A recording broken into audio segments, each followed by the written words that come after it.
Say your last name out loud. It feels like it's yours, like it came from your blood, passed down, parent to child, all the way back into the dark. For most of the people who have ever lived, it didn't exist. Their ancestors went by one name, or son of, or the trade in their hands, or the village at their back. Names that shifted with a life and died with it. Nothing fixed, nothing filed. Then, at a specific moment in history, a government decided that wasn't good enough. Not for you, for them. Because a person with no fixed name is a person the state cannot tax, cannot draft, cannot find. Your surname wasn't a gift handed down. It was the solution to that problem. And once the state had it, it never let go. To understand what your name is actually for, you have to see people the way a government once saw them. And for most of history, that view was a blur. Go back far enough and almost no ordinary person carried a permanent family name. You were John. You were John the Smith, because you worked iron. You were John William's son. You were John from the Ford, because that's where your house stood. And none of it was fixed. The Smith's son might never touch iron. William's son meant nothing in the next generation. Move one village over, and you'd be named for a different hill. The name described your life. It didn't outlive it. Most people assume a surname is a record of who your family was. For most of history, there was no such record to keep. Now, stand where the tax collector stood. 600 years ago, he's sent to a county to raise money for a war. He arrives, and he finds 40 men named John. Several are called John, son of William. 2 different Williams. Half the households answer to a first name and a shrug. Find the one who owes the back tax. Find the one who dodged the last levy. Find the one whose sons are old enough to march. He can't. To the men who ran the state, the population wasn't a list of citizens. It was fog, a crowd they could feel and count roughly and never quite grip. The historian James Scott mapped this better than anyone in a book called Seeing Like a State. His word for what the government was missing is legibility. The state needs its people to be readable, like a page, and a crowd of interchangeable Johns is a page it cannot read. So the modern state set itself a project, quiet, patient, stretched across centuries. Make the people readable.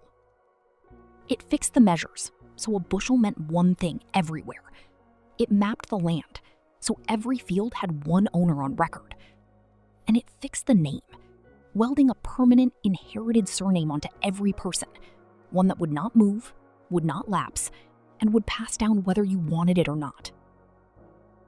In Florence, in 1427, the city compiled one of the great early registers of its people, the catasto, an accounting of households and what they owned, so the city could work out who owed.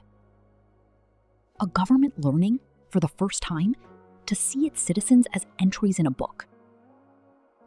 The surname is where that seeing begins.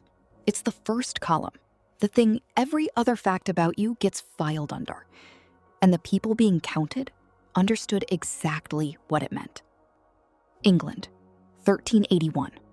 The country erupts in revolt. History files it as a peasant uprising, but sitting underneath it was something specific. Years of poll taxes and the registrations and head counts that fed them. Officials moving door to door, writing down names, judging what each household could be squeezed for. To a family in one of those villages, a man arriving with a ledger and asking your name was not neutral. It was the sharp end of the state standing in your doorway. They were right to fear it, because the name on the list was never only a name. It was a handle, something to hold you by. The clearest example of what a surname really is happened later, and it left a paper trail you can still open. The Philippines, 1849. The Spanish colonial governor, Narciso Claveria, faced the ancient problem. The people he ruled mostly carried no fixed family names, and so he could not cleanly tax them, count them, or track them. He solved it with a book, the Catalogue Alfabetico de Apellidos, an alphabetical catalogue of surnames. Around 60,000 of them, Spanish and native both, printed and shipped to every province in the islands. Each town was handed its pages, names assigned from the list, in order down the alphabet. Which is why, even now, you can find towns in the Philippines where almost everyone's surname begins with the same letter. Whole communities named straight down a page of a government catalog. The order was enforced.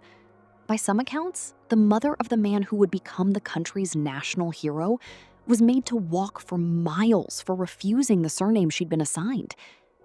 It's tempting to call this erasure. The truth is stranger and colder. Many native names survived. Some families still chose. What the state took wasn't your name. It was the freedom to not have a fixed one. Before, a name could move with a life. After, it was pinned, permanent, inherited, written once, and readable forever. And read it for what? Scott is plain about the uses. Once your name is fixed, a government can track what you own and tax it, track what you inherit and tax that, summon you to court, send an officer to one specific door. And it can draft you.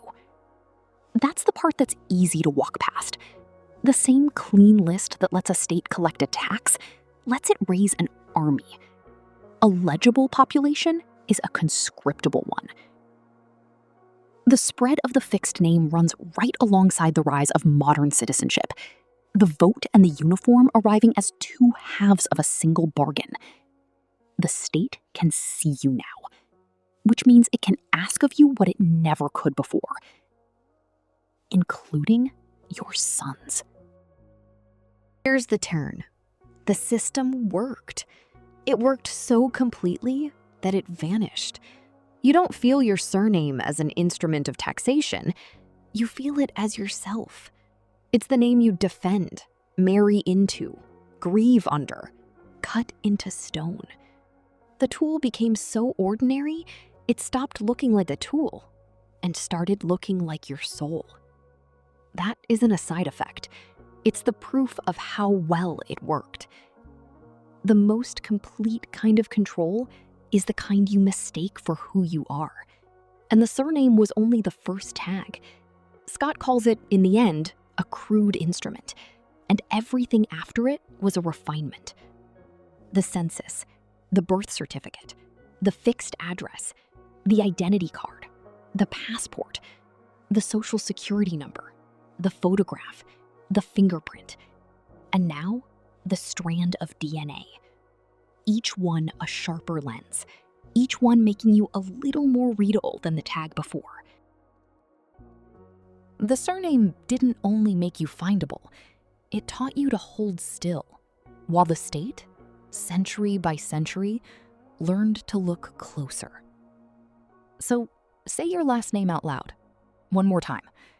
It was never really a name. It was the first time something powerful looked at you and made certain it would never lose you again. And it hasn't.